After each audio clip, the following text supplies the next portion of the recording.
big lead and lost a heartbreaker. And you have to give the Deacons credit.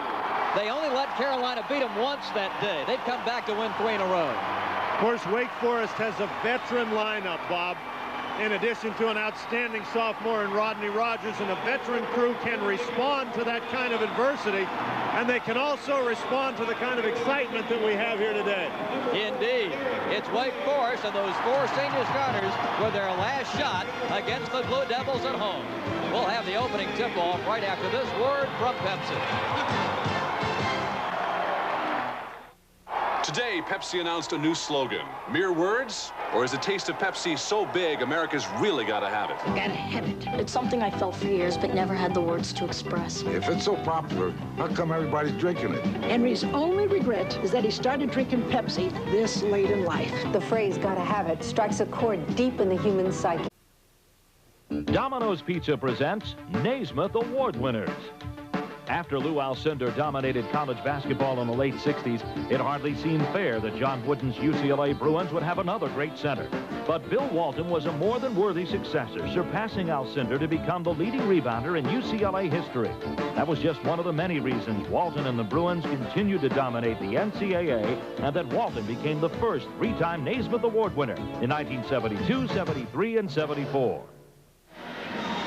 Number 1 Duke and Wake Forest set to have at it here in Winston-Salem. Let's take a look at our starting lineups, the low starting lineups. And for Duke, Antonio Lang with the game winner against Maryland a couple of days ago. Brian Davis and Leitner, and the Hills in the backcourt. Wake Forest with those 4 senior starters that we mentioned, King, Medlin, McQueen, and Tucker. And the sophomore is Rodney Rogers, who leads the team in rebounding and scoring at 21.2 points per game. Mike Krzyzewski has 98 ACC victories to his credit in 12 years at the helm of the Duke program. And his opposite number for Wake Forest is Dave Odom, who has beaten the Duke ball club just one time in 7 tries, but that one time came a couple of years ago when Duke was ranked number 1 in the country, and Dave Odom's club knocked him off over in Greensboro. Christian Leitner and Chris King set the jump center here at Lawrence Joe Coliseum. Dick Paparo, Sam Croft, and Rick Hartzell are the officials today. This one's in the air, and it's won by Wake Forest and Bill Medlin. Duke, of course, starts in the man-to-man defense. Thomas Hill takes the job of pressuring Derek McQueen, the point guard for Wake Forest.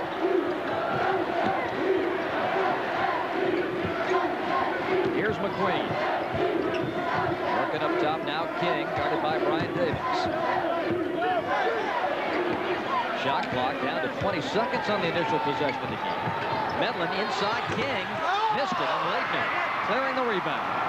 Pretty good defense by the Duke Blue Devils. Wake Forest, of course, does not mind if the game is played at a relatively slow pace. They like to score when they run the clock down, however. Man-to-man defense for the Deacons. With a slower tempo, now that Duke plays, possessions really become a big key. Not that many to go around these days when you face the Blue Devils. Well, certainly not as many, Bob, but Duke is a very versatile basketball team. Comfortable playing either side. Great catch. Good help by Medlin. Leitner missed the shot, but Lang is there. He rolls it off, and it's Rogers to clear. Ahead of the pack to Chris King, and he traveled. Awfully difficult to catch that ball and make a move all sort of in one motion, and that's what Chris King was forced to do. Wake Forest can get out and run. Duke back very effectively on defense that time. Turnovers have not been a problem for the Deacons of late. This club averages just about 12 a game. Davis driving. Finger rolls it in. You know, we talked about the versatility of the Duke Blue Devils. They can take any one of their guys, it seems, and place them out at the point guard spot and create a defensive mismatch, and that's what Davis did, driving right around King. Rogers got it around Leitner, got the beautiful lob and put it in. Speaking of a guy who creates defensive mismatch. Oh, my goodness. No sophomore jinx for that young man. We are tied at 2, and this one is swatted out of bounds. The Deacons have won 5 of their last 7. Their only losses on the road to Florida State and North Carolina. Leitner. Outside Davis. Inside to Hill. Lang rather fumbled and recovered. And we talked about Grant Hill replacing Bobby Hurley at the point. Antonio Lang is a guy who's getting a lot of minutes. Hill converts right there. But Antonio Lang is getting some experience in big basketball games, and this is probably the biggest that he's played in. The silver lining, of course, to the cloud, Dan, is the fact that when Hurley comes back, you've got some guys getting some key minutes, like a Lang, that's just going to help Duke be a better basketball team. If that's possible. I don't know how you can get much better than #1 in the country and national champs. But Anthony Tucker puts this one home, and we're tied at 4. Wake Forest has been able to run their offense, Bob. That's something that teams haven't had the luxury of doing against the Duke defense with Hurley in there, as Leitner scores his first basket of the game. Duke trying to set a trap at half court. That one kicked by Leitner. The Deacons defeated Christian Leitner and the Blue Devils in this building last year. This was the first time, though, that a top-ranked team has played in the 3-year history of Joel Coliseum. It is packed to the rafters. Duke in a 2-3 zone on that inbounds play.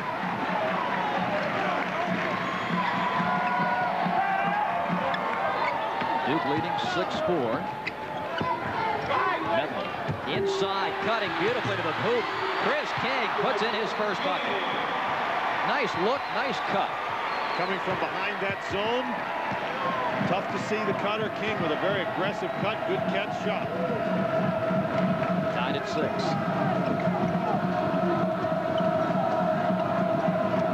It's a tough matchup for Thomas Hill. He throws the ball away right there, but Derek McQueen is one of the best defensive guards in this league. And Duke really needs Thomas Hill's outside shooting. Without Hurley in the lineup, Hill is really the only consistent outside threat that they possess. And so Derek McQueen's defensive work is going to be important today for Dave Odom and his ball club. 6'9" Derek Hicks comes into the game, and Phil Medlin to the Wake Forest bench. Wake Forest looking to take the lead. Leitner, of course, not even coming out against Hicks. McQueen driving, kicks it off, and the dunk. Oh, the junior from Raleigh. Nothing doing outside, but boy, when he got it inside, he knew what to do with it. Great penetration by Derek McQueen. We saw in yesterday's North Carolina State game that penetration and passing it to a guy inside can be very effective. A timeout on the floor in Winston-Salem. 15:51 left in the first half. We'll be back with more of our coverage after this word from Budweiser. Wake Forest off to the early 2-point lead. Wake has been getting easy shots. The matchup with Derek McQueen is going to be difficult for Duke, and you see why. The penetration, the pass to Hicks for the dunk. Bob, Wake Forest shooting 4 of 5. This is a team, Dan, Wake that's shooting over 50% for the year. And, of course, Duke is the leader in the country and the ACC at 55% from the field. The two excellent shooting teams going at it here in Winston-Salem today, 8-6. And McQueen is going to stick to Thomas Hill underneath. Tucker guarding Grant Hill, and that gives the Deacons a good size matchup out front. Leitner kicks it out to Thomas Hill, and that's a travel. No, a foul. Foul called on McQueen. That was a real good job by Christian Leitner to hold that ball until basically the whole defense was around him, and then to find Thomas Hill. McQueen, knowing that Thomas Hill is the best three-point threat out there, really attacked hard, but unfortunately for Wake Forest, he committed the foul. You got to look at Mike Krzyzewski on the bench. I think if you're Mike Krzyzewski, you've got to be a little concerned. His team doesn't seem very intense here early in the basketball game. Lang collects this one. Thomas Hill and puts it in. He just exploded through the lane. You wouldn't expect that he would be able to be that successful against McQueen with a move like that, but he just left him standing. Tied at 8. And tied at every 2-point junction. Rogers. This is Trelawney Owens in the game, number 40. cross-court pass, but Duke can only knock it out of bounds. The ball was headed right for the hands of Antonio Lang, but Thomas Hill, unaware, knocked it out of bounds.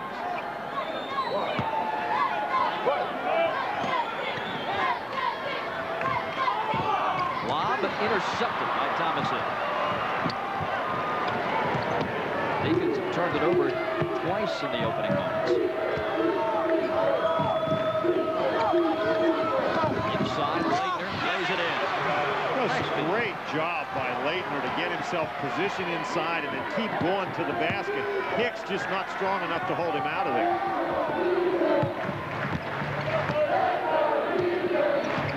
Owens to the bucket. Backs it in softly off the window. Lonnie Owens, the sophomore, putting it in. And what a great second half to the season this guy has had so far. He's really come on for Wake Forest. Gives him a very, very potent inside threat coming off that bench. He's played so well, you kind of forget that he had knee surgery, arthroscopic, back in late December. Tied at 10.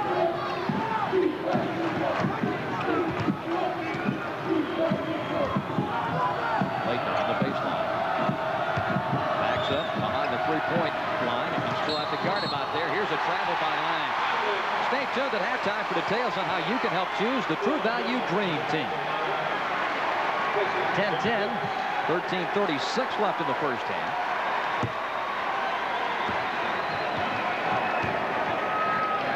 Each team sort of impresses me as playing a little cautiously here early in the game, Bob. It's been almost a total half-court kind of game. A very methodical pace to the game. Rogers finds the open man, and Tucker outside. Anthony had just 4 points in the first matchup in Durham, which was won by Duke, 84-68. He scored 4 today. Very good ball movement by Wake Forest. Duke in his own defense. Wake moving the ball effectively. Tucker with the open jumper. Deacons on top by 2. Leitner drives, hammered, a blocking foul. Rogers trying to get in there and bar Leitner's way to the basket. Pretty good idea. He just didn't get himself established in time. Duke obviously feels that they can get the ball to Leitner. There's Owens jumping out at Leitner. Great recognition by Christian Leitner to put the ball on the deck and go around Rogers picking up the foul. First on Rodney, second on the team. Cherokee Parks is in. And Antonio Lang to the Duke bench. And Leitner to the foul line. It's awfully hard to defend a guy with his inside skills who can move out and shoot it and then put it on the deck and take it around you. A 30-point game against Maryland this week. A rare free throw miss for Christian. 82% coming in. That 30-point effort against the Terrapins. Third personal best at Duke. And 33 against Georgia Tech earlier this year. 12-11. Wake Forest leading by 1, and Chris King coming back into the game. Trelawney Owens goes out. We also have the first Duke substitution, Bob. Cherokee Parks now in the basketball game, laying out. Parks is another guy who's gotten a few more minutes in the absence of Bobby Hurley. And here's Duke again with the half-court defense. Rogers goes in. Medlin finishes it off. Boy, he got around Leitner in a hurry. Parks came to help, but boy, that was quite a move by Rogers.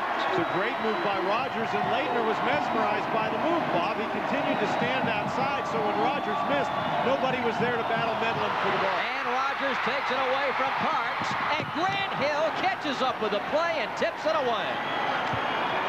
Boy, Rogers had that dunk measured from about mid-court. Now watch Grant Hill come from the wing. He sees his teammate in trouble, and suddenly he's going to explode into your picture. Wow. Deacons lead it by 3. Man-to-man for Duke. Rogers. Inside pass off King's hands and off the leg of a Duke player, and it's out of bounds. That one off the leg of Grant Hill. Wake ball with 30 seconds on the shot clock.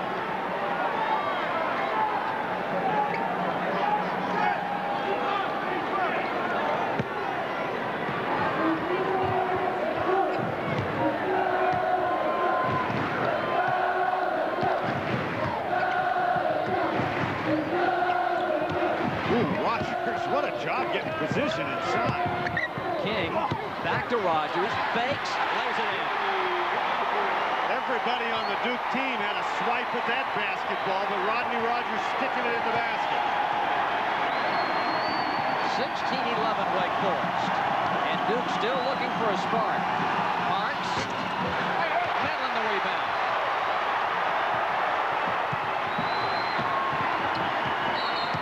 Here's a whistle, and Tucker turned it over.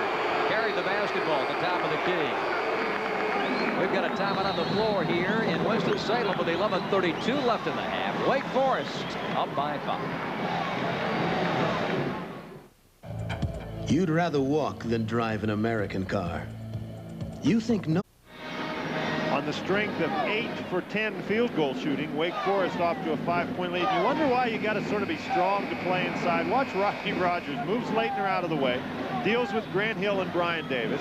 Now penetration inside. Thomas Hill takes a swipe at it. Grant Hill a swipe, Leitner another swipe, and Rogers, through all those blue bodies, still gets it in the basket. 6'7", and a chiseled 235 pounds. 16-11. Wake Forest, we mentioned, Dan, the Wake shooting 80%. Duke's at 3 out of 5. But I think the key thing is there, they've only attempted 5 shots. 9 shots and made 5 of them here in the first half of the game. That's not many attempts at all. Of course, Thomas Hill makes up some ground with that 3-pointer. And Doggett in the game for Derek McQueen immediately gives up the 3-point shot. Rogers, a blocking foul on Davis. We talked about Christian Leitner's versatility, a big guy who's able to put it on the deck from the perimeter and take it to the basket. Rodney Rogers shows you his versatility too. And again, Leitner's left standing outside like he's nailed to the floor. Be sure to stay tuned at halftime for the Norwegian Cruise Line Trivia Contest. You could win a great cruise for 2. Anthony Tucker gets a breather. Eric Hicks returns. Rogers triggers to McQueen, who's back in the game. Boy, Rogers and Leitner are really pushing at one another. Rodney goes around, finds Park, shoots over him, and scores. Rodney was 6 here in the first half. Leitner is playing Rogers so heavily to his Rogers left, basically giving Rogers the baseline. Have to believe he's expecting help to come, and that help has not been forthcoming. Thomas Hill just beat the count and got rid of it to Davis. And Davis sticks it. We're talking about a player who's improved offensively by leaps and bounds. It's Brian Davis. 18-16. The Wake lead is 2. And here's Rogers against Leitner outside. King working on Davis. That's a great job moving his feet. Davis really did a nice job. Doggett. Rogers from the corner. Brian Davis runs it ahead for Duke on the break to Leitner and puts it in. Boy, an impossible angle, and Christian Leitner still got it to go.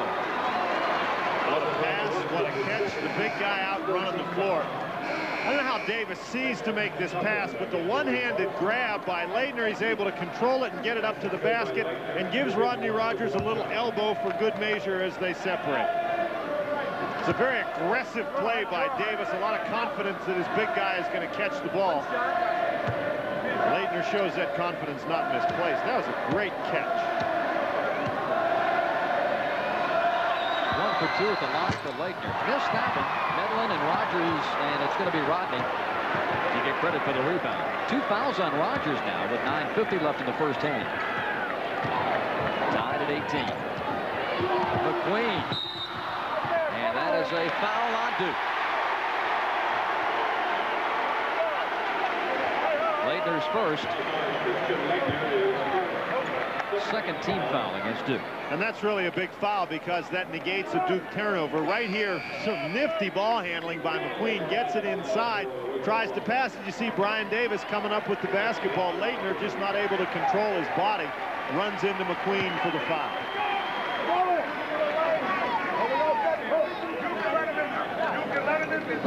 Pushing and shoving there.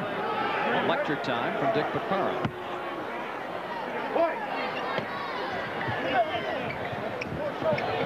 Aside. Phil Medlin now featured at the point, but not for long. Here's Tucker. It's not the same thing as Rogers out there. Now we'll see. Rogers goes out with almost 10 minutes left in the half. McQueen misses the three, but we'll see how Wake Forest reacts to Rogers being out of the game. Grant Hill. Thomas Hill. Three. Got it. Second three-pointer of the game. Thomas Hill with 8. And the Blue Devils have taken a 3-point lead. And Dick Paparo is warning each of the benches to leave the ball alone after it goes through the basket. Next time somebody plays around with the basketball after it goes through the hoop, it'll be a technical foul. Owens now up top to King. The runner banks in. Chris with 4. Deacons within 1. Wake Forest has now made 10 of 14 field goal attempts, Bob. Duke is not too shabby. They're 9 of 13.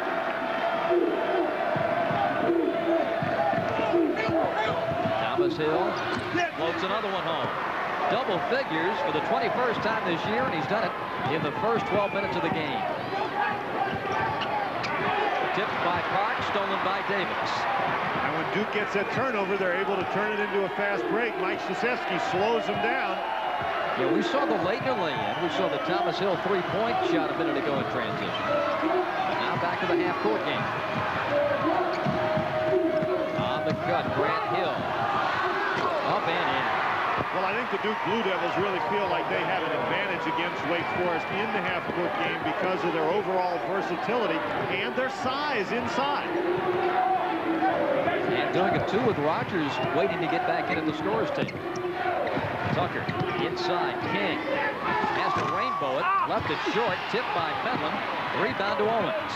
The problem for the Blue Devils has not been on the offensive end, but they can't stop Wake Forest on this end of the court. Three-pointer. Thomas Hill with a steal. And it's a travel when Thomas Hill hit the floor. In possession of the ball.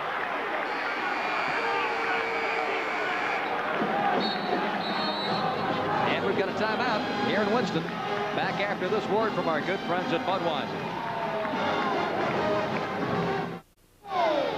ACC basketball is brought to you in part by your Southeast Toyota dealers. Bob Rathman and Dan Bonner at Lawrence Joel Coliseum in Winston-Salem, North Carolina. The team in Deacons led by 5 at 11:32 to play. Now Duke leads by 5 with 7:54 left in the game. Duke getting the ball inside whenever they want to, shooting 73%. Wake Forest still at 63%. Each team's been able to score. Wake Forest with 4 turnovers, the Blue Devils with 3. 14 of Duke's 21 or 25 points have come right under the bucket. They've also gotten 2 3-pointers from Thomas Hill. Tucker stops and pops, bangs it in. He'll try to complete a 3-point play as Thomas Hill picks up the foul. You expect your leaders, your seniors, to step up for you in big basketball games, and Tucker certainly is doing a nice job early. Takes the measure of Grant Hill. That's a great stop inside, and Thomas Hill gets that foul because he swings that arm. If he doesn't swing the arm, he probably doesn't get the foul. Anthony Tucker had hit only 4 of his last 12 free throws. Tickles the twine without 25-23 Duke by 2. Of course, that's been a problem for Wake Forest, is at the free throw line they shoot under 63% as a team. Oh my. Too long. Tipped by Leitner and out of bounds. Right off his fingertips. Owens doing a very good job being physical with Leitner under the basket, not letting Leitner get to the spot he wanted, and as a result, Grant Hill's pass goes high and out of bounds. Dan, when you talk about Duke getting the ball inside pretty much at will, if you're Wake Forest, how do you combat that? More pressure on the ball outside? Well, that's the best way to do it, is make it hard for those guys to look and see what the options they have inside. And I think that you can be a little more physical inside as well, as Owens was on that occasion. Shot clock at 16 seconds. Rogers will take it and hit it. Rodney with 8. And the Deacons have come back to tie this one at 25. That's real good offensive movement by Wake Forest. Duke played pretty well defensively for about 30 seconds, but Rogers broke loose.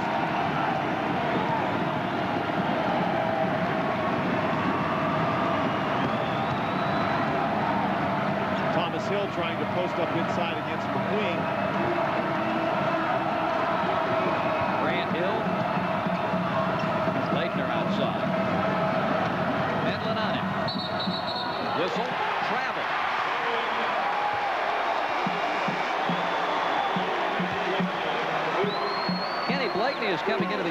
Duke and Mike Krzyzewski. Thomas Hill is the man who's going to go out of the game.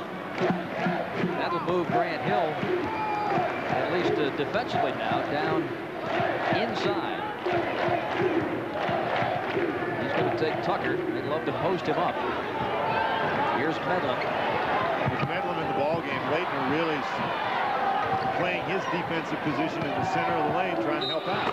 Tucker scores. Grant Hill the foul. Tucker's made all 4 of his attempts, Bob, and he's got a shot at his second three-point play in a row. Boy, Tucker with excellent job here to move without the ball, then sticks the jump shot.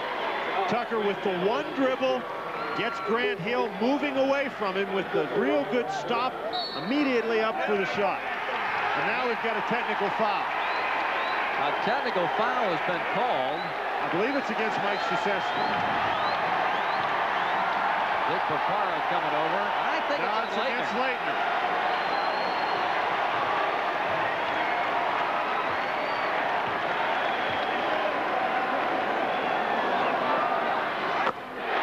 The free throw by Tucker is good.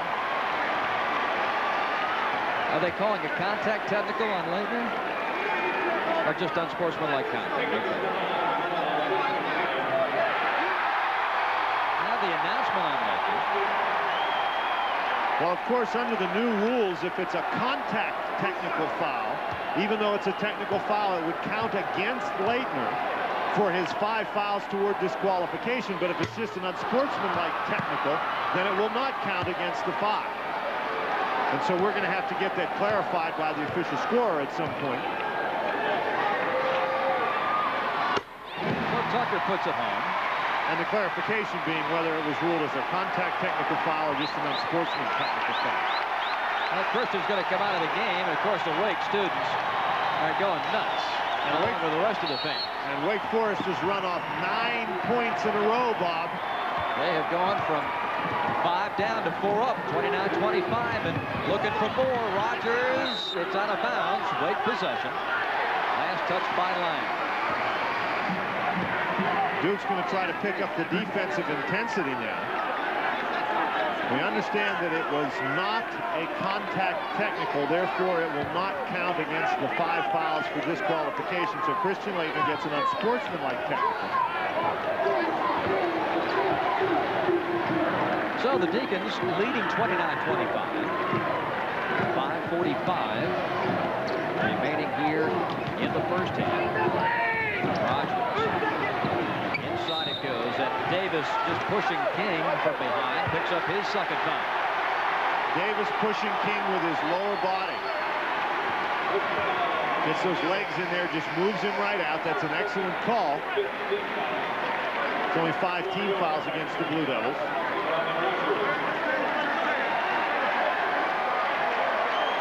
And you just sort of feel the intensity in this game, Bob, that didn't seem to be there at the beginning. Gradually starting to build here. Tucker. There's that one dribble, the jump stop, and the jumper. Now 6 of 6 for Tucker. Anthony had 31 against the Blue Devils in this building last year when Wake Forest beat them. Wake now leading by 6.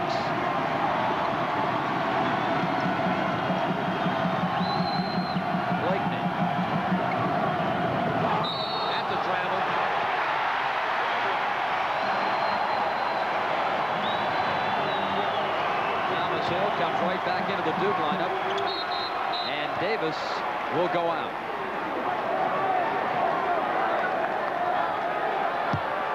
Very interesting lineup on the court right now for the Duke Blue Devils. Blakeney, Parks, Lang, 3 guys who haven't seen very much action in big basketball games, along with Thomas Hill and Grant Hill.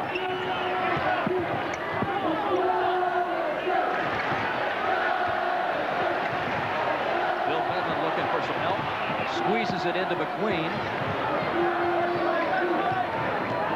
Here is McQueen, short with the 3-pointer. Blakeney in to get the rebound. Boy, the great thing for Wake Forest, Dan, is they have been able to make this run without having to play Rodney Rogers. Well, they put Rogers back in the game at the start of the run, and now once they've sort of gotten to a comfortable lead or a 6-point lead, Rogers back on the bench. Dave Odom doesn't want to risk that third personal foul. Grant Hill nearly stripped. Tucker fumbles it, but he was on the end line. The ball out of bounds to Duke. And the possession clock shows 23 seconds. Derek McQueen has really given Blakeney all Blakeney wants out there. McQueen doing a nice job not only against Blakeney, but it was McQueen who stepped down inside and batted the ball away from Grant Hill. 31-25. Wake Forest leading #1 Duke here in Winston-Salem. Hill blocked by Tucker. Foul on Tucker. Grant Hill giving Tucker a little of his own medicine, putting it on the deck, driving into the lane, going up for the jump shot. The look on Dave Odom's face right there sort of says it all. Grant Hill operating on the wing with the left-handed dribble. He's going to take 2 dribbles and then the stop. Tucker in pretty good defensive position, asking for the jump ball, but he got him on the arm. Tucker is one of those guys who just looks like he means business out there. The Blue Devils, 1 of the 3, now 1 of 4 at the foul line today. Well, they have gone a long time without scoring. 4 minutes and 8 seconds to be exact. Grant misses another one, and Medlin gets it ahead to Chris King. Well, when you're playing a half-court game, Bob, you run the risk of these long stretches without scoring. If you're in the up-and-down full-court game, your transition baskets generally are better to you than that. Trelawney Owens, the offensive rebound, blocked. Grant Hill takes it away. Thomas Hill taken back by King. In the middle of McQueen, up top. They missed the jam. We've got a whistle and a foul called on Wake Forest. The foul is going to be called against Chris King. I think Derek McQueen was throwing that ball to Anthony Tucker, but King never saw Tucker, so you had 2 of the guys going up there after the alley-oop pass, and they just destroy Grant Hill under the basket here. Hill going for the ball just gets wiped out, and King is the guy who's going to get the foul call. Time out on the floor, 3:43 left first half. Wake leads Duke. We'll be right back. From this day on, every Domino's pizza will be better than ever.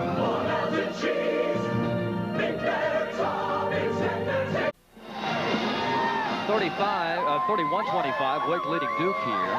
Foul shooting, a little trouble for Duke here. They started cold at Georgia Tech a couple of weeks ago, 1 of 5 today. This is the #1 team in the ACC at the line at 76%.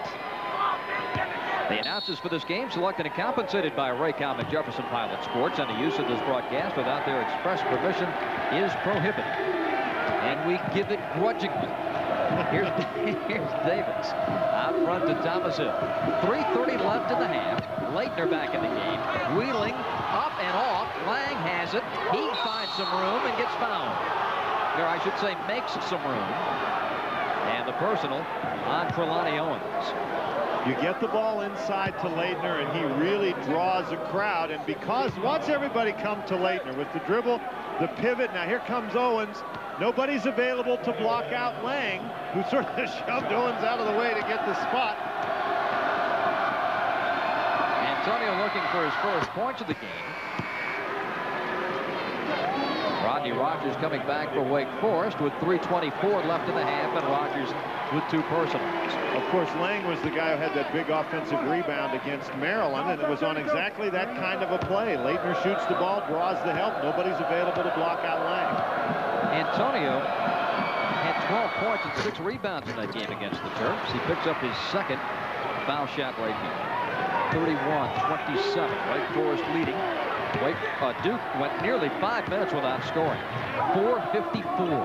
And Rogers back in the basketball game really needs to be careful. Does not want to pick up that third personal foul, but has to play aggressively. A calculated risk for the Deacons here.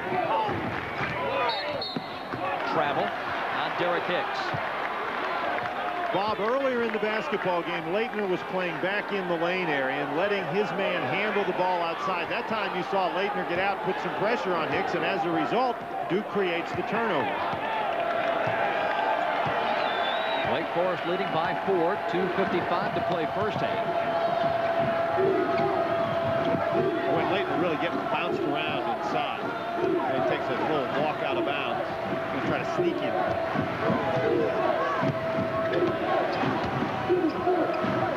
Davis. Rogers lays off his black backside. Shot clock at 12 seconds. Clayton guarded by Hicks. Christian, 3 seconds on the shot clock. 2. Grant Hill. The shot clock expires. They let it go, and Wake Forest rebounds. Got the shot off just before the horn. Tucker. And out of bounds to Duke. You know, Bob, Tucker's had success early in the basketball game, catching the ball, one dribble, and then the shot. That time he did not take the dribble. The ball was partially deflected. At least I hope it was partially deflected. 2-minute mark, first half.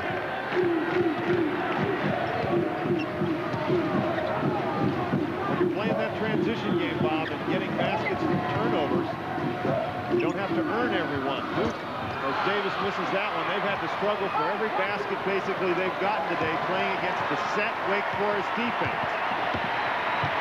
A 4-point Wake lead. And a steal by Brian Davis. See how much easier it is when you create the turnovers? 31-29. The Wake lead is down to 2. Big swing there. Deeks had a chance to get a little breathing room going into the locker room at halftime. Wake Forest has gone 4 minutes without scoring. And now we get a foul on Chris King. Pushed off for position.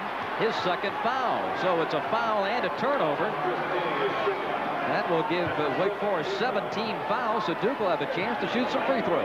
The game inside is extremely physical, and Dave Odom obviously doesn't agree with the call, but his problem now is he's got 2 of his inside guys, Rogers and King, each with 2 personal fouls.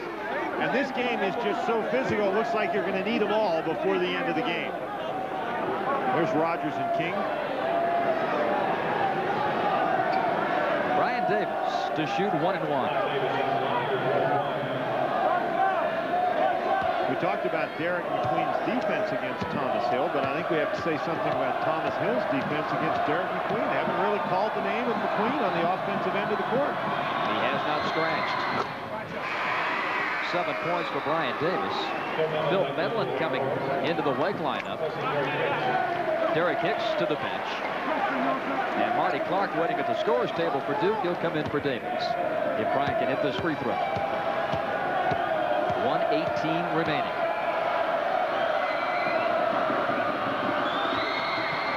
As Davis puts it in, goes to the bench with 8 points, and Duke has come back to tie it at 31. There's Marty, the sophomore from Illinois.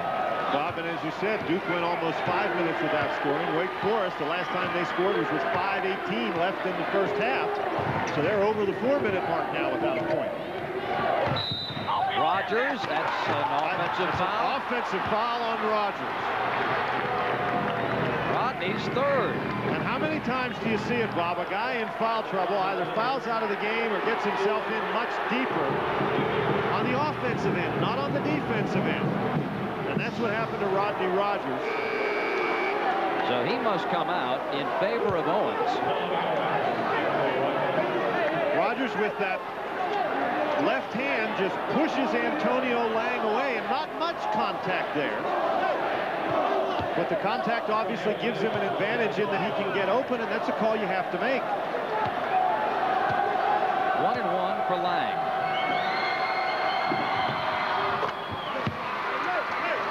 Three points for Antonio Lang. Antonio, 59% at the foul line this year, gets the bonus free throw. 32-31 Duke. 33-31. We've had 6 lead changes here in the first half. Duke with some mild pressure, now relaxing as McQueen brings it up. Under a minute to play in the half. Chris King. High bank, pops out. Lang rebounds. And Wake Forest has had to earn every bucket that they've got. Duke playing Duke set defense, and normally that's pretty good. I'd say so. Clark, backdoor alley-oop, the jam for Grant Hill. And Duke, just like that, has taken a 4-point lead. McQueen driving. Boy, great movement by Thomas Hill. McQueen misses. Owens rolls it in on the follow. 35-33. That's Wake Forest's first basket in 5 minutes. Grant Hill looks to the bench. They decide what they want to do with it, and Duke's into its offense. Marty Clark to Leitner, off his hands, 4 seconds, 3, 2. Leitner is double dribbled and will give Wake a chance with 1.8 seconds to go in the half. So Dave Odom is going to put Rogers in. And Parks will come in for Duke. Now is Rogers is going to inbound the basketball. He's got a great arm. I should say. And that's what he's in there for. He's in there to throw the ball. And down it goes. Grant Hill knocks it out of bounds. 1.1 second. That was a heck of a throw. It went from 1-8 to 1-1. So Wake Forest ball at the sideline in front of the Duke bench. The only reason that much time went off the clock is because the pass was so hard. When Hill hit it, it went flying out of bounds and took a long time before it came to rest out of bounds. Now Rogers has got to be very, very careful. Inside, Owens tipped away.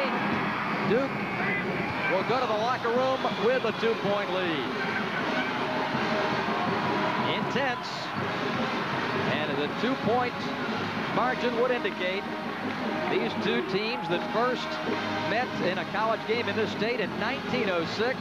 And the coaches now are going to get together with Dick Paparo. Mike Krzyzewski wants to talk to Dick Paparo about something that involves that last play, the scoring, the timing. I'm not exactly sure. He just can't believe that that play lasted just 7/10 of a second. But Dick Paparo has it all under control. We're at halftime here at Lawrence Joe Coliseum in Winston-Salem with the Duke Blue Devils, #1 in the country and the ACC leaders, with a 2-point lead over the Wake Forest Demon Deacons. Today's game is brought to you by Jefferson Pilot Life Insurance Company. Norwegian for the best.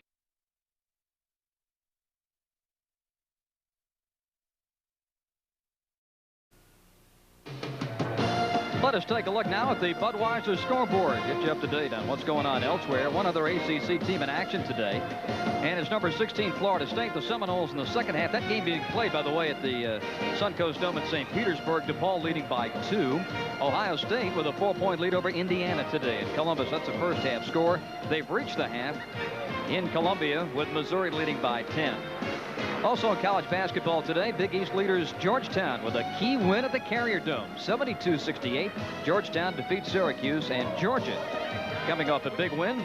They are leading Kentucky 39-38. Our game here in Winston-Salem is at the half with the Duke Blue Devils leading the Wake Forest Demon Deacons 35-33. We mentioned that Florida State game, and the ACC representatives led by Tom Mickle and company down in St. Petersburg this weekend to watch that game, and a lot of conjecture down in Florida about possibly moving the ACC tournament down there past 1996 when it once again comes open for bids. We'll see what happens down there. Halftime here with Duke leading it by 2 points at 35-33. Our nationwide Scholar Athlete of the Week is Tammy Reese of Virginia on that outstanding women's basketball team for the Cavaliers. A Kodak All-America honorable mention last year. She was on the East gold medal team in the Olympic Festival 2 summers ago. A sports management major in Charlottesville with a 3.31 grade point average. The senior not to be outdone by Wake Forest. One of the plays that, of course, Grant Hill made famous in the NCAA tournament was the alley-oop dunk here, the pass to Clark. You can see Leitner pick off Tucker in the middle. It goes to Grant Hill for the dunk, and Duke, which trailed by 5 points at one point in the first half, or 6 points, excuse me, then ran out with a 5-minute stretch where they didn't allow the Deacons to score and took the lead. Halftime, Duke 35, Wake Forest 33. We will check the halftime numbers and get going with the second half when we continue after these messages.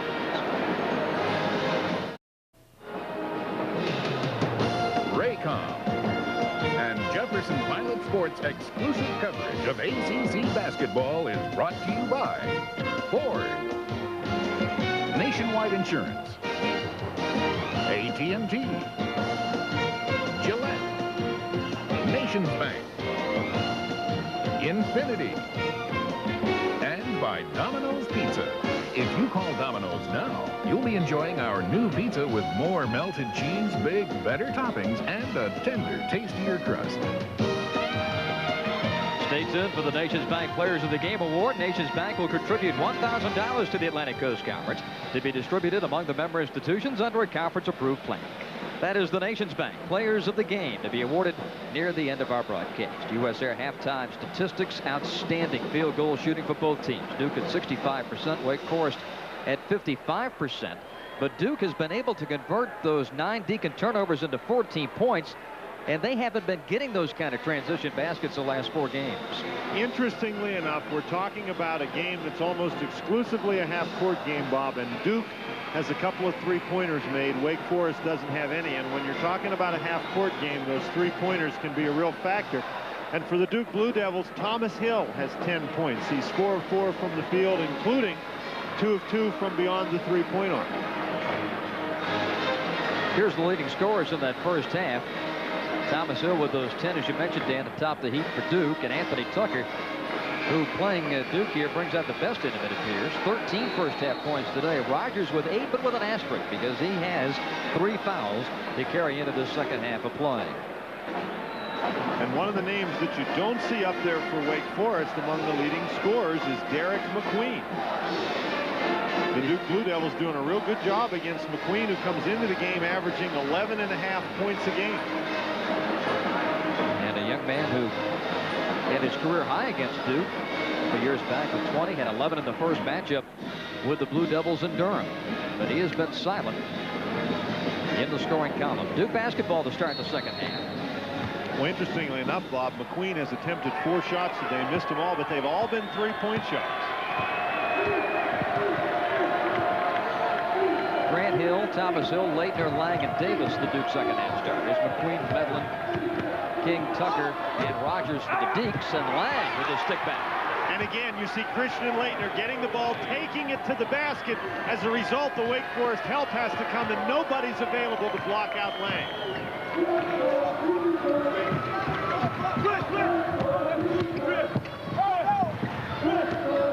Medlin cross courts it to McQueen. Bullet pass inside to King.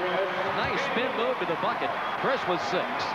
Well, it was a good move across the lane by King, Bob, but lots of times if you're a big guy, you make that move and the guard doesn't get you the ball. That was a great delivery of that pass by Derek McQueen. Tipped by Tucker. Leitner has it, though. Tough pass inside. Now it's Grant Hill to the open man, Brian Davis. Boy, and Rogers just knocked Antonio Lang on his backside. And with 3 personal fouls, he's got to be careful. Here he scores. Double figures for Rogers with 10. 50th time in his career he's reached double figures. 37 all. 9th time we've been tied this afternoon. Lang and Rogers really going at it inside. Tipped by King, but Leitner's got it. It's not a good pass. Up and off the window. You've got to be kidding. Duke by 2. Davis can't on it. King around Leitner. To McQueen, plays it in. Thomas Hill with a look at the official as he kind of picks himself off the deck. Wake Forest employing a new strategy there. Let the big guys take it outside and pass it inside to a wide open McQueen. A timeout on the floor, tied at 39 with 17:52 to play. Now this word from our good friends at Bud Light.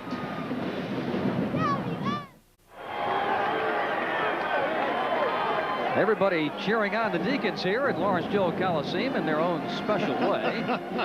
Here are the 4 keys to the game, and the free throw percentage up for Wake Forest by 13 percentile over the regular season, but nothing outside. Well, of course, in a half-court game, as you get down to the end, if it continues to be a tight game, then that free throw percentage is going to become very important. And those three-point shots, you can get 3 points instead of 2 on trips down the court. That's to your advantage. Here's 3 for Leitner. Speaking of 3 to your advantage, Leitner moves outside and hits it. And he just passed to Danny Ferry for 3rd all-time on the Duke scoring list. King. Rogers. He was stuck under the bucket, got it up over the rim and in for his 12th point. He and Lang are really banging one another on both ends of the court, and I would think that that has to be to the advantage of Duke. Duke leading by 1. Thomas Hill up and in for 2 more. He had 10 in the first half. His first second-half basket. And that's the first time, really, that Duke has been able to use Hill's size advantage down on the interior against McQueen. Tucker drives that one home. 15 points for Anthony Tucker.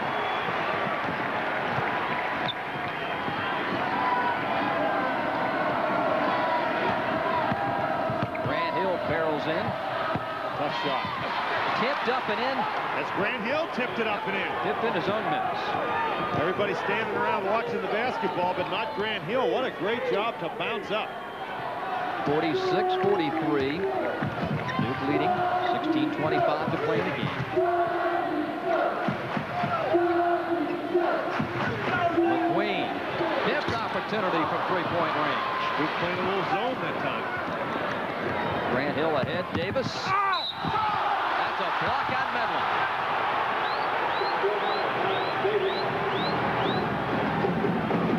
Great concentration for Brian Davis. Anticipated the contact all the way. But Brian Davis just explodes to the basket. Medlin does not have time to get set. Medlin was ahead of him going down the court, but Davis used his speed to get to the spot first. That's an excellent play by Davis. And Brian will be shooting to finish off a 3-point play. Trelawney Owens comes in. Medlin with his first foul. It's going to be Chris King to go out of the game. And we talk about Duke being more of a half-court team right now, but they obviously can still run that fast break whenever the opportunity presents itself. They have made their choices wisely today. That was just a great play by Davis. 11 for Brian Davis, and Duke has its biggest lead today, 6, 49-43. And now pressure in the backcourt. Medlin in the middle, over to King. He'll attack the bucket, and a blocking foul on Duke. And it's on Davis, his 3rd. And you know that Dave Odom had to be sitting right there on the edge of his seat. Of course, Dave doesn't sit down, he kneels down over there, but anytime Rogers is involved in contact like that, it's got to be a matter of great concern to Dave Odom. Out front, McQueen. 2-3 zone once again.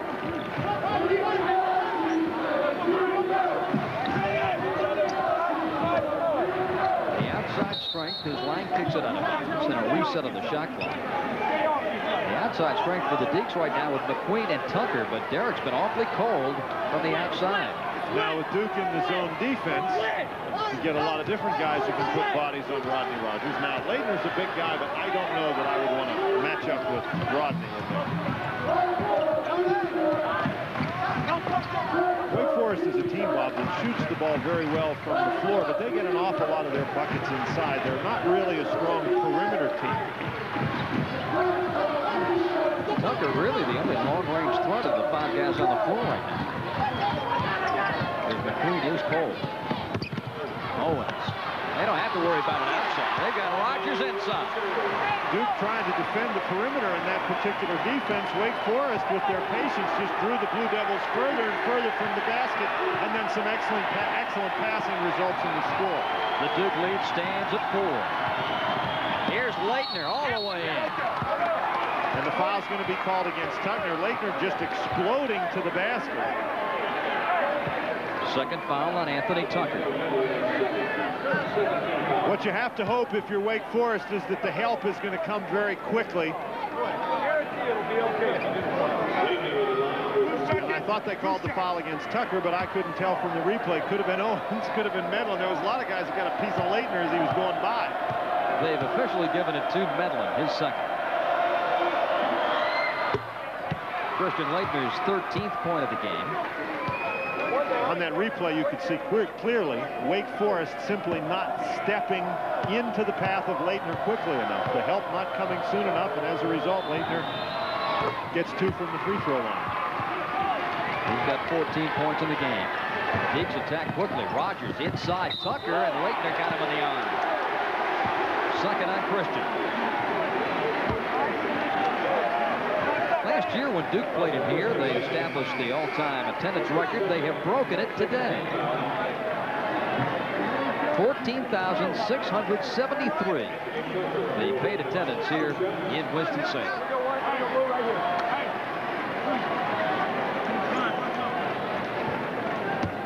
Anthony Tucker will be stepping up to the stripe.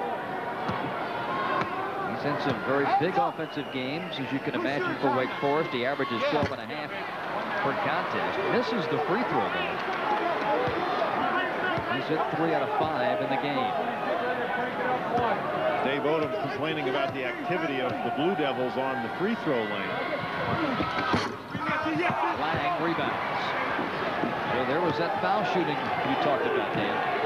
Coming up to bite the Deacons. Wake Forest only a 63% free throw shooting team on the year, and in a close game, you're going to need to shoot better than that. Davis. Thomas Hill will take it and hit it. Three-pointer. His third of the game. 54-45. Duke by 9. Biggest Blue Devil advantage. Thomas Hill is very quiet and had a heck of a basketball game. Duke again in the zone defense, trying to match up against the perimeter. Ooh, Rogers comes through and just belts Leitner, establishing position. Rogers. Bodies careening. And another blocking foul on Davis. Duke in the zone defense is going to have some people to help out anytime anybody penetrates into the lane. Davis, however, picks up his 4th personal foul. And again, Rogers in another situation where if the call goes the other way, it's his 4th personal foul. Rogers certainly continuing to play very aggressively despite the 3 fouls. You'd have to categorize it as on the edge. There's Lang going out. Parks is in. Marty Clark is also into the Blue Devil lineup for Davis. And Davis has been an offensive factor in the ballgame today, so the Blue Devils may feel his loss. Rogers fakes, drives, banks, scores. Wow. 16 for Rogers.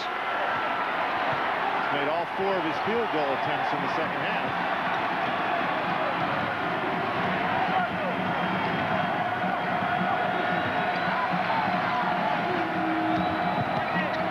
Stripped by Rogers, picked up by McQueen. Deacons looking to run. Back it comes to Tucker. And the rebound to Hicks. Hicks get another shot at it.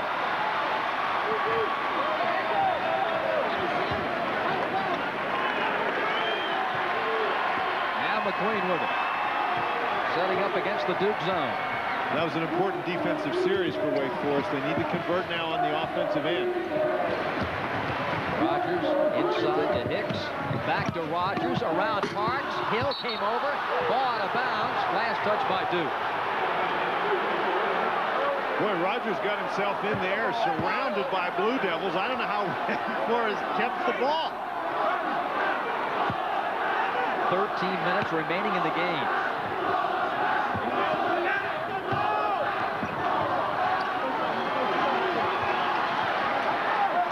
Zone is a matchup zone defense, Bob. They're not standing around in the zone, and the zone by Duke really looks like a big zone. People have their hands up.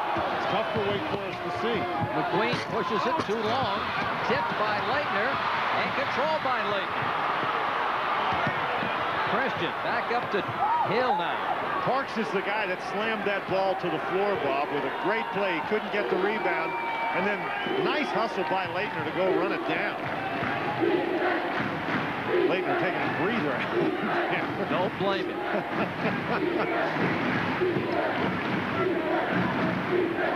Grant Hill now controls it out front. 20 seconds on the shot clock. Thomas Hill over McQueen, off balance, airballs it, and Rogers comes out with it. He's got McQueen on a wing, gives it to him, and Derek, and it blocked tremendously by Grant Hill. Duke is running. The bounce to Leitner, and he somehow stuffed it in. Incredible play by Leitner. And a technical foul for hanging on the rim. But I'm telling you, I don't know how he controlled the ball well enough to even dunk it. Bob, and I think that's what Mike Krzyzewski is so upset about with this particular technical foul call. Now here comes Thomas Hill, just pins that baby on the board. Now watch Leitner in full stride. This is an incredibly difficult catch. He's going full speed. Now you're allowed to hang on the rim to avoid injury. And I don't think he was showboating there. He was going so fast, hanging on the rim, stopped himself. Now that's 2 technicals on Leitner.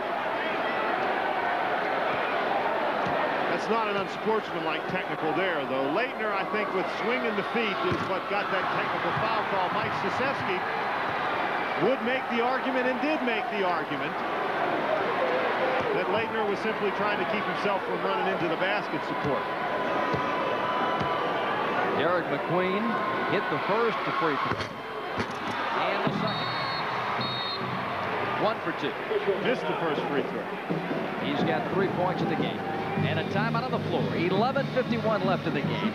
Duke leading 56-48. We'll be right back. The Duke Blue Devils with a 56-48 lead. And now this is what the official sees as Leitner dunks the basketball. He swings on the rim, and just at the end, you can see Leitner's mouth open as he starts yelling, and that's when the technical came. I think the official is willing to believe that he's just hanging on the rim to stop himself until he starts yelling, and then the official calls the technical foul. You got to remember, that young man has a reputation around the league. Stay tuned for the Players of the Game Award, brought to you by Nations Bank. 11:51 remaining. Second half. Wake Forest trailing Duke 56-48.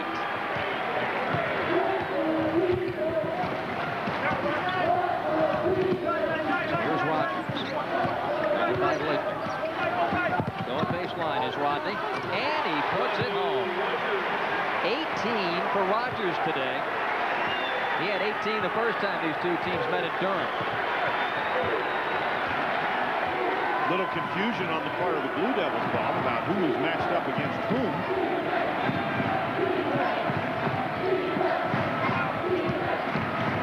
Grant Hill. Boy, that's a tough play, and Rogers just gave Leitner a belt coming out of from under the basket. 58-50 Duke.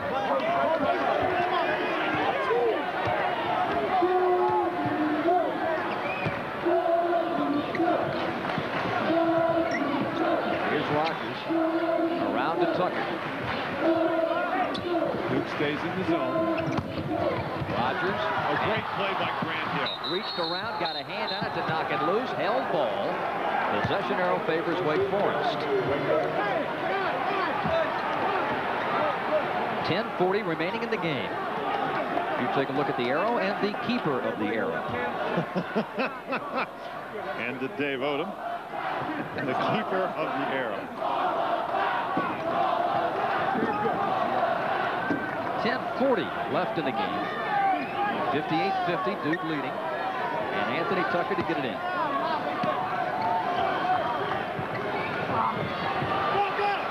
Medlin on the sideline. Now it goes over to Owens. Again, Wake looking to attack the Duke zone. Bob, and one interesting point we might make, that technical foul called against Christian Leitner was his second technical. If he gets another technical foul, he's gone. Any kind of technical foul. That's correct. The third technical foul is considered to be a flagrant technical foul, and flagrant by definition means you get booted from the game. Here's Grant Hill to Leitner. Boy, that is a tough shot. Right over Medlin. Rogers rebounds. Rogers doesn't see Clark. Coming from behind, and Marty knocks it out of bounds. Good hustle by Clark. And And here he comes. Rogers actually misdribbled the ball just as Clark got there, and had Rogers not misdribbled the ball, I think Clark would have stolen it. Under 10 to play in the game.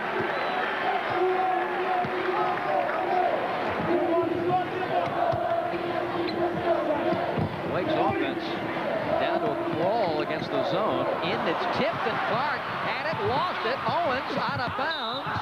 Duke ball.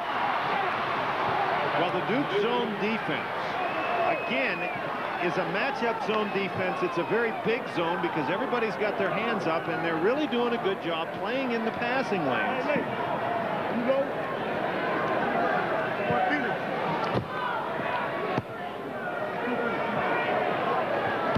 Grant Hill walks it up.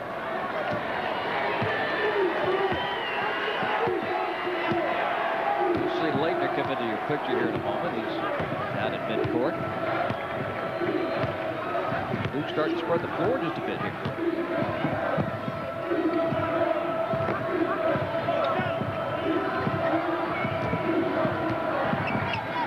Seconds on the shot clock. 58-50. Duke on top. Duke just running some time. Grant Hill spins in the lane, forced it, but hit it. Boy, what a player. And a technical foul has been called. The technical foul. Krzyzewski. Now, was that on Mike or was that on one of the players for handling the basketball after it went through the net? Remember, very early in the basketball game, Dick Paparo warned both teams that once the ball goes through, you got to run down the court and not handle the ball. One of the Duke players, I think it's Antonio Lang, as the ball comes through, he's going to take it, and he's going to toss it. Of course, he tosses it right to Mifflin. So Lang picks up, that's the third technical in this game. 2 on Leitner, 1 on Lang now. The way Dick pointed at Mike Krzyzewski, I thought it initially was on Lang. But it is McQueen to put it in. Well, now, while there's been 3 technicals in the basketball game, only one of them was an unsportsmanlike technical.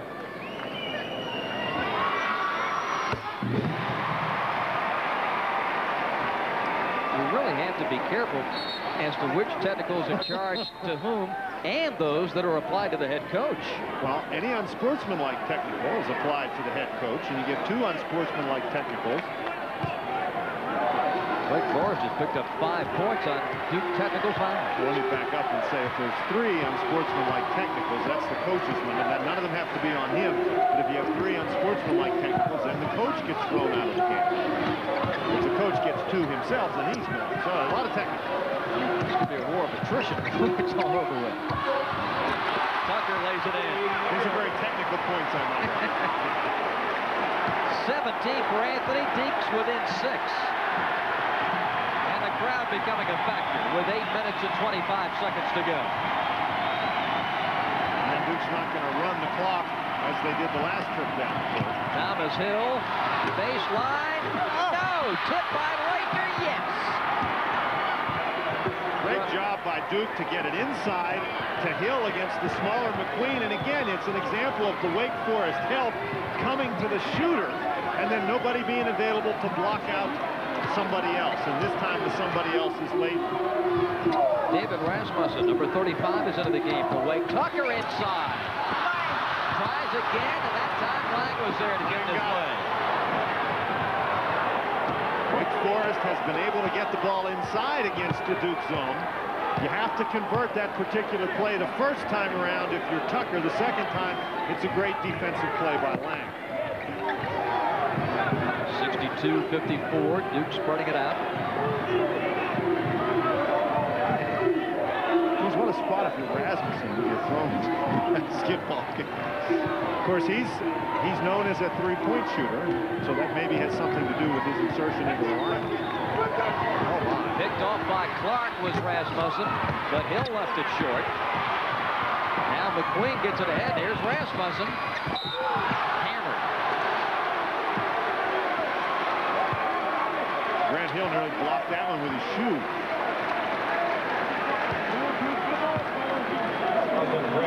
Derek McQueen did a tremendous job blocking out Lonnie Clark. and then getting the rebound and pitching it down the court. McQueen, not an offensive factor today, but that was a great block out and a great attacking pass. 6'9" junior from East Lansing, Michigan. His first point, he had 3 in a starting role against Davidson here Wednesday. Rasmussen, you mentioned his three-point proficiency, 12 to 26 this year. Hits them both. 7:03, the time remaining.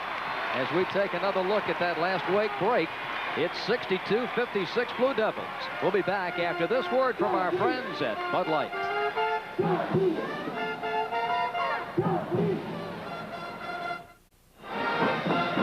62-56 Duke leading here, and we'd like to pass along that address again for the True Value Dream Team. I voted for you, by the way, but I made it postage due. That shows you what you know about basketball. True Value Dream Team, Post Office Box 33367, Charlotte 28233. Bobby Hurley is going to get some more x-rays on Wednesday, and the Duke people were telling us today that they're going to take another look at that foot. Maybe Clemson, maybe Carolina in the regular season finale, but more than likely, Bobby is going to return for the ACC tournament, and all Duke fans concerned about that right foot of Mr. Hurley. It's his brother, by the way, Danny, plays for Seton Hall. He didn't play last night. He's out with the flu, didn't make the trip to Villanova. Wildcats beat the Pirates last night in Philadelphia. Well, of course, for Mike Krzyzewski, if you're going to make a mistake with Bobby Hurley, you'd rather bring him back too late than too soon. Absolutely. Yeah, the payoff window these days is the NCAA tournament. That's right. 62-56, Duke leading. Boy, what a screen Thomas Hill just laid on Trelawney Owens. Nothing came from that, but Hill really gave him a pop. Shot clock 12, 11, 10. Thomas Hill, baseline. Yes. That was a tremendous shot against very good defense. Nothing more Derek McQueen could have done on that particular play. That's just great offense. 64-56.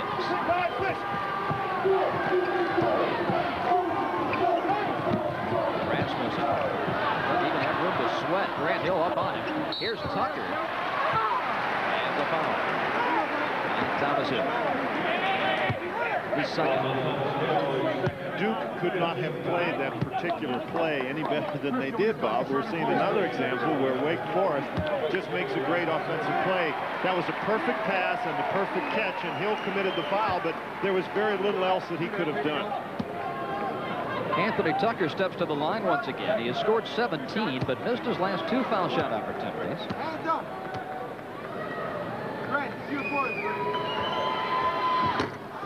Tucker is forced back to that big guard position. Coach Dave Odom. Is that blood on the back of Tucker's shorts there? Yes, I think it is. He may have a cut on his finger, perhaps, that when he goes to hitch up those shorts, got a little blood stain. Well, I can understand why people would have blood stains in this particular basketball game. This has been rock'em sock'em. Yeah, this has been most of the game. From the School of Hard Knocks. Colors black and blue. 64-57 Duke.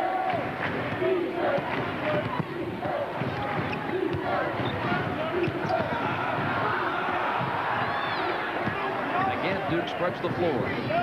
Working that shot clock down before getting into its set. Well, this is a little bit of lineup for Wake Forest to play against that spread. Trelawney Owens, a little quicker than Medlin, might be able to stay with Leitner outside. 9 seconds on the shot clock. Grant Hill going to work against Tucker. Leitner down the lane, dumps it off. A foul. The basket. Let's see if it counts. Yes, they count it. Tremendous patience by the Duke Blue Devils, not panicking. The shot clock is running down. Leitner's driving to the basket. He had a shot. It would have been a difficult one, but he spotted Thomas Hill underneath the basket and dumped him the ball. When the whistle blew, there was 1 second left on the shot clock. You can't play the shot clock any better than that.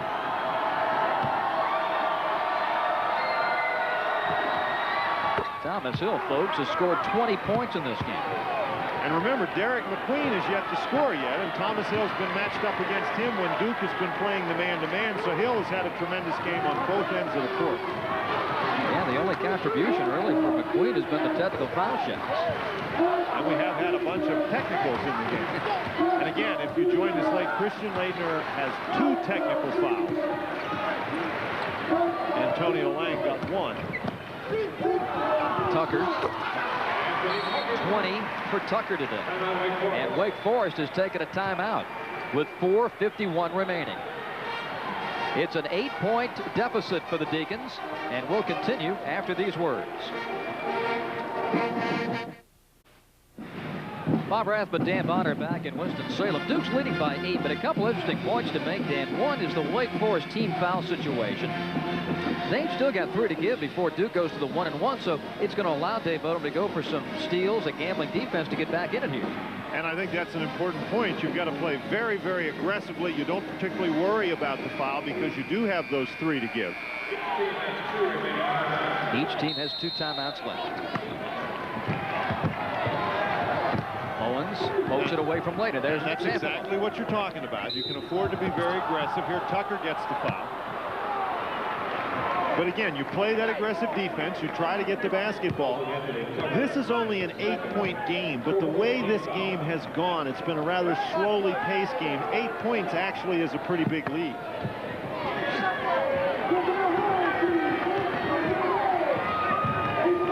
Laettner going to bring it up himself. And out of bounds, tipped away by Owens. And that's what I was talking about just before the break, that Owens, a little quicker than Medlin, is able to stay with Laettner a bit better. Stay there. Davis gets it into Grant Hill.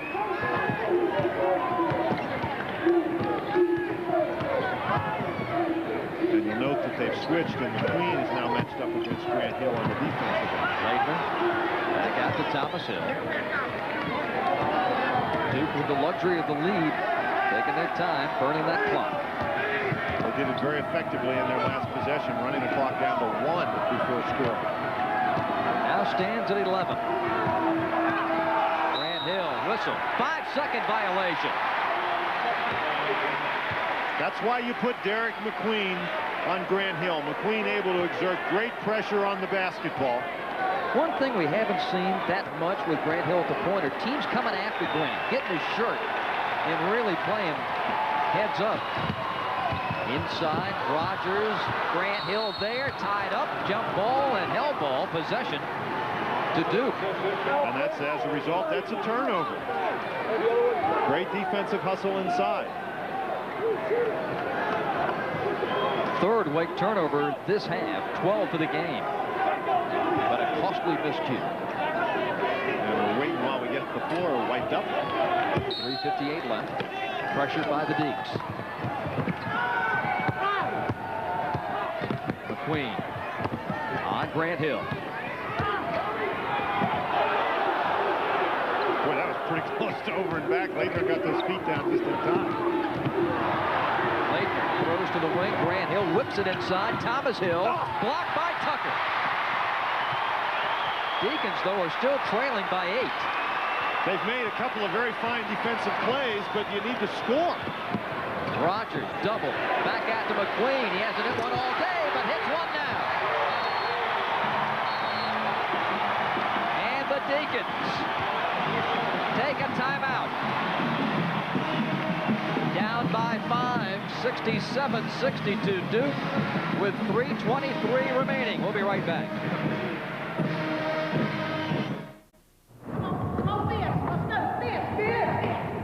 Mastering the right moves on the court makes the difference between victory and defeat. I encourage my players to work just as hard off the court as they do in practice. Because to be successful in life, you need to master the right moves. So stay in school, use your public library, and read.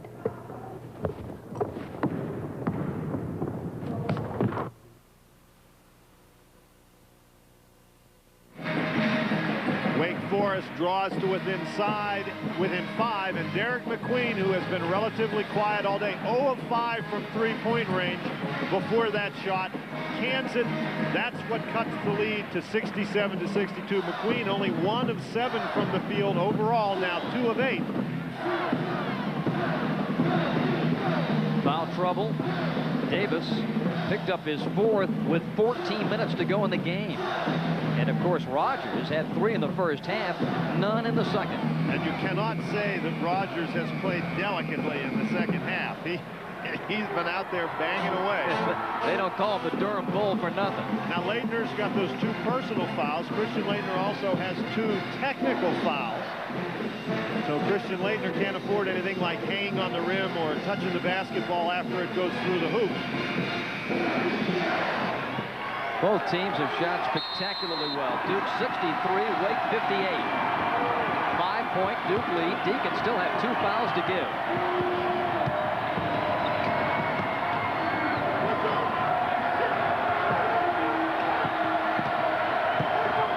Though they're spreading the floor, Duke still has to attack the basket and look for points. Absolutely, and Grant Hill was open for just a moment underneath, and Christian Laettner thought about getting him the ball. Davis slides through, missed the lay-in, but it's out of bounds to Duke. King couldn't hang on to it. Tremendous move by Davis to the basket. He couldn't convert. And it's really, watch as Davis misses this shot. He stays right there, stops, gets his hand on the basketball, and he's actually the reason that King couldn't control it. Under 3 minutes. And Owens going for the steal, and Tucker ends up with it with Laettner back. Tucker all the way, and fouled by Laettner. 3rd foul on Laettner, and Tucker will go to the line. And a smart play by Laettner to deny the layup and put him at the line. Laettner made sure that he wasn't going to convert the 3-point play. We talked about Trelawney Owens. He knocks it away, and then Grant Hill kicks it away. Now Laettner's just going to measure him. There's no way he's scoring that basket. He wants an intentional foul. And since Laettner was making a legitimate play on the ball, it's no intentional foul. But if a guy's going to go up in that situation, you belt him across the arm so hard, there's no way he can score. And that's exactly what Laettner did. Tucker comes back to stick the foul shot. For the Blue Devils, however, they've come down 3 times now and turned the ball over without scoring any points. We said the 8-point lead was a big one in a game like this, but it's not that big if Mike Krzyzewski's team can't score. 3-point Duke lead, 2:40 left. And this crowd is very noisy. Marty Clark gets it to Davis. He moves in. Now back out. Oh, what a spot for Clark, huh? And Rogers on him. Thomas Hill. Shot clock at 20 seconds. Duke doesn't have enough points to win. I don't think. 67. They've still got to look at the bucket. 2:10 to play. And a steal! McQueen's got it. Grant Hill. McQueen to Owens. He fakes it, scores, and a foul on Grant Hill.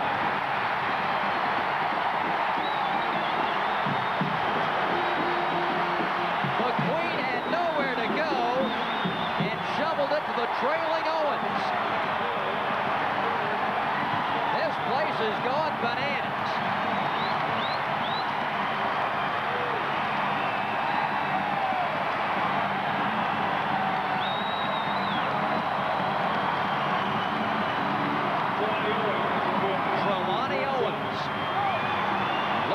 Cap a 10-0 run that would tie the game if he can hit this foul shot.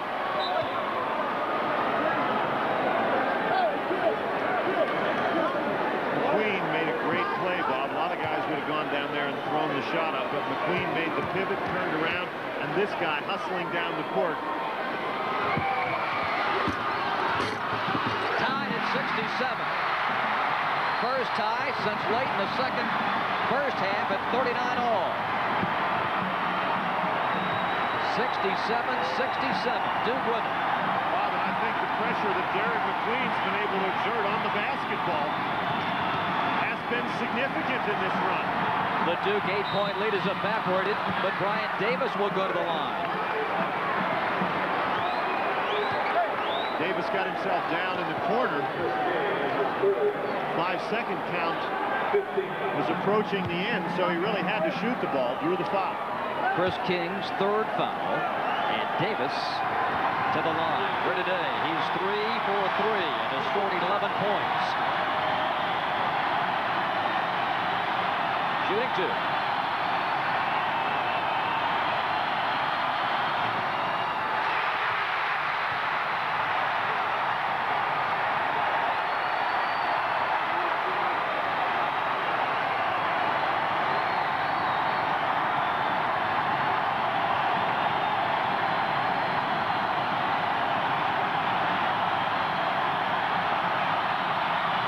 Duke leads by 1, a dozen for Davis.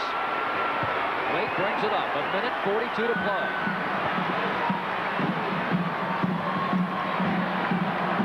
Duke in that zone. Rogers in the corner. Goes to a double team, skips it across to Tucker, scores, and Wake Forest leads by 1. 24 for Anthony Tucker, 1:19 left. Wake still has a foul to give. They can be very aggressive on defense. It's been a week for the underdog in the ACC. Grant Hill, it rolls off, and we've got a foul on Tucker on the arm. Third on Anthony. And Tucker reacting very, very aggressively to that foul call. You've got to be careful in that situation. You're very intense, you're very emotional, but you don't want to pick up a technical right there. Now Grant Hill, 0 for 2 at the line today. And it drops out. That hit every inch of iron available, it seems.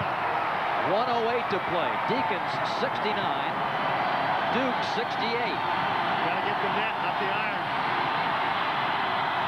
Missed them both. A 76% foul shooter. Grant Hill's 0 for 4 at the line. And Wake looking to attack the basket now. With a minute to play, they'll take their final timeout, sitting on a 1-point lead.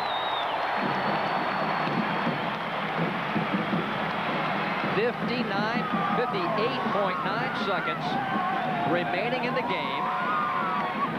69-68, Wake Forest leading. Well, what a week it has been for the underdog in the ACC. It started Tuesday down at Clemson when the Tigers knocked off Florida State. Virginia, a home dog, came back to beat North Carolina in a big way. Duke got a tremendous scare from Maryland at home on Thursday, and then you know what happened yesterday with NC State stunning North Carolina, and Georgia Tech for just the second time in their history beating the Cavaliers in Charlottesville. Wake Forest trying to end the week with an upset of their own. The Deacons will be coming up on the road in their next outing in Atlanta Thursday against Georgia Tech, and we'll have that one for you on the ACC network, so check your local listings. Then Temple before Maryland and NC State to close out the regular season. Now the Blue Devils, of course, still have a ways to go, literally and figuratively. They've got Virginia at home and Carolina at home, but they've got to go all the way to Los Angeles for that UCLA game, and then back to Death Valley to meet Clemson. And boy, haven't the Tigers come back strong. Cliff Ellis's club with their 4th ACC win yesterday as they knocked off the Maryland Terrapins 82-70. But right now, the focus of concentration is on Wake Forest. They've got to get the ball in, and then they've got 36 seconds on the possession clock. And I think that's the important point, Bob. There's almost 59 seconds left in the game. There's 36 seconds left on the shot clock. So Wake Forest, absent a Duke foul, is not going to be able to hold the ball till the end of the game. They're going to have to take a shot. And Duke coming out with its overplay man-to-man. King hands it over. Duke does not need to foul in this situation. They have to play tough defense. Force Wake Forest into a tough shot. 15 on the shot clock. Rogers out to McQueen. Deacons leading by a point. Here's McQueen shoveling. Oh, and dropped it. Maybe not anticipating the pass, but it's out of bounds, and Duke will have it. 28 seconds to play. I think Owens was figuring McQueen was going to drive and shoot. The Deacons no longer have any fouls to give. The next foul puts the Duke at the line, the Blue Devils at the line for 1-1. That's the time left in the game. Duke is down a point. Same spot they were in against Maryland Thursday. Grant Hill to Thomas, out to travel. Thomas Hill went down, came up, traveled, And the Deacons with a 1-point lead in the ball.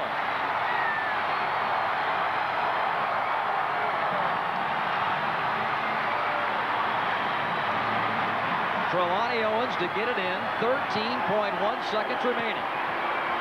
You're going to see a foul right here. And it's on Brian Davis. He's fouled out of the game.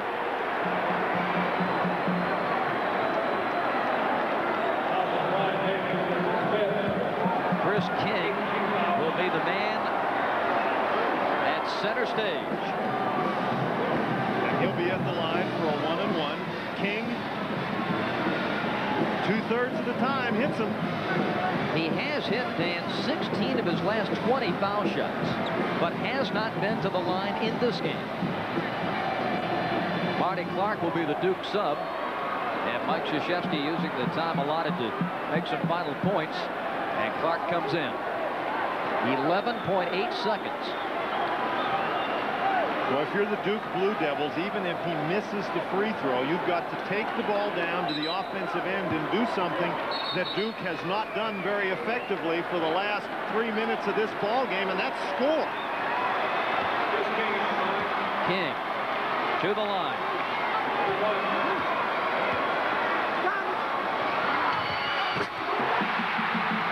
Wake Forest leads by 2.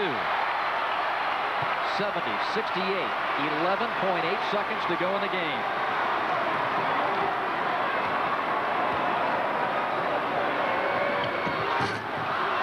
Tipped out to McQueen. Wake leads by 2. Duke will be forced to foul.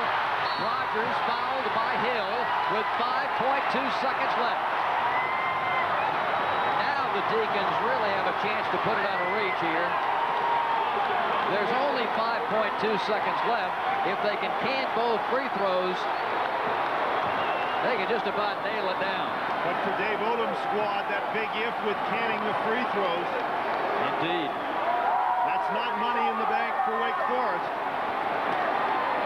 King just went 1 for 2, but they were fortunate enough to get the offensive rebound, and Rogers 69% of the line, but he hasn't been to the line today, and he's got a 1-and-1. Great tip out by Owens. Duke's got a chance. They call the timeout. 4.5 seconds left.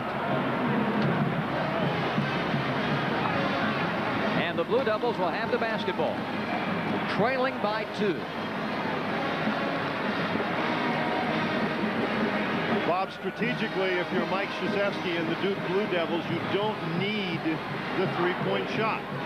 In other words, you don't have to take some wild shot just to win the basketball game. I'm sure the Duke Blue Devils would be happy if they could get out of here, particularly given this situation with getting the game into overtime.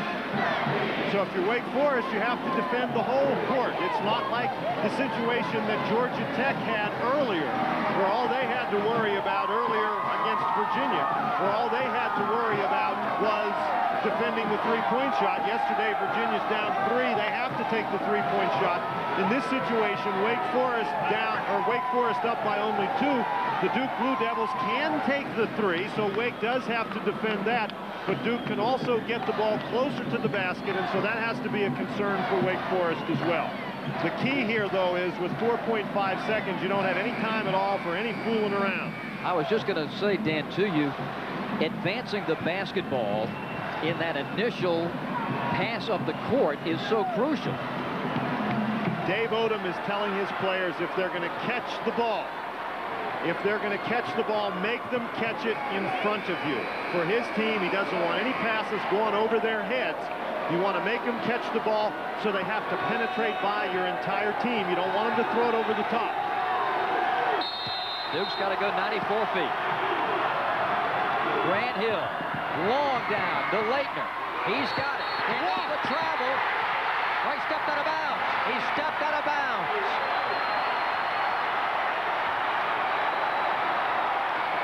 A tremendous heave by Grant Hill. That's really a great pass by Grant Hill. Leitner simply can't control it. You see his foot clearly out of bounds. Now the Deeks throw it into the hands of Chris King, and he's fouled by Grant with 1 second to play. It's not over yet. but the Deacons are feeling awfully good about things. The free throws would lock it up. Chris King, who has been a 4-year starter for the Deacons, scored 31 against Duke as a freshman in the ACC tournament, has a chance to close out his final shot at the Devils at home by sealing the victory. 71-68. If he hits this one, the Deacons are assured of the victory.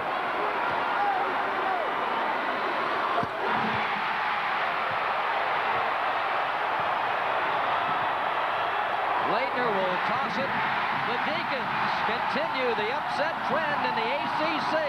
The students storm the court, and they should be careful. There's a lot of folks in there celebrating the Wake Forest upset win of #1 Duke.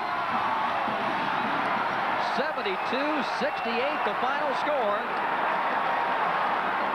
And we'll be back with our wrap-up after this word from our good friends at Bud Light.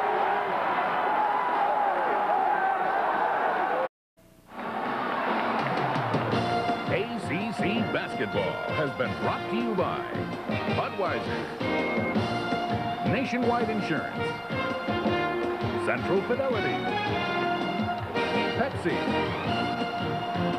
Nations Bank, Ford, and by U.S. Air. Travel arranged through U.S. Air, proud to be the carrier of choice for ACC teams throughout the Carolinas. Everything we do, U.S. Air begins with you. A tremendous closing rush by the Wake Forest Demon Deacons. They outscored Duke 15-1 in the last 5:48. Duke led by 10, 67-57, their biggest lead of the game. Scored only 1 point the remainder of the game, and Wake Forest storms back to win it. Let's take a look at our Nations Bank players of the game. For the visiting Blue Devils, Thomas Hill, who scored 20 points in this game. The player of the game for Duke, and Anthony Tucker, who pumped home 24, hit 2 big free throws at the end to help the Deacon victory. He's our player of the game for Wake Forest. The Deacons go to 16-7. They beat the #1 Blue Devils in Greensboro in 89, 75-71. And they have beaten #1 Duke in this building today, 72-68. Back for some final thoughts when we continue from Winston-Salem in a moment. Wake Forest 72, Duke 68, the final score. We'll be back. Well, for the first time since Bobby Hurley went out with that foot injury, the Blue Devils have lost. And a 10-point lead with 5:48 to play. Say they missed him. I would say that this game certainly indicates to those people who thought that Bobby Hurley may not be an important factor exactly what Hurley means to this team. I don't think with Hurley they lose a 10-point lead in the last 5 minutes of the game. Wake Forest wins it 72-68 over top-ranked Duke. For Dan Bonner, this is Bob Rathman. You've been watching exclusive coverage of ACC basketball on the Raycom and Jefferson Pilot Sports Network. So long, everybody, from Winston-Salem, North Carolina.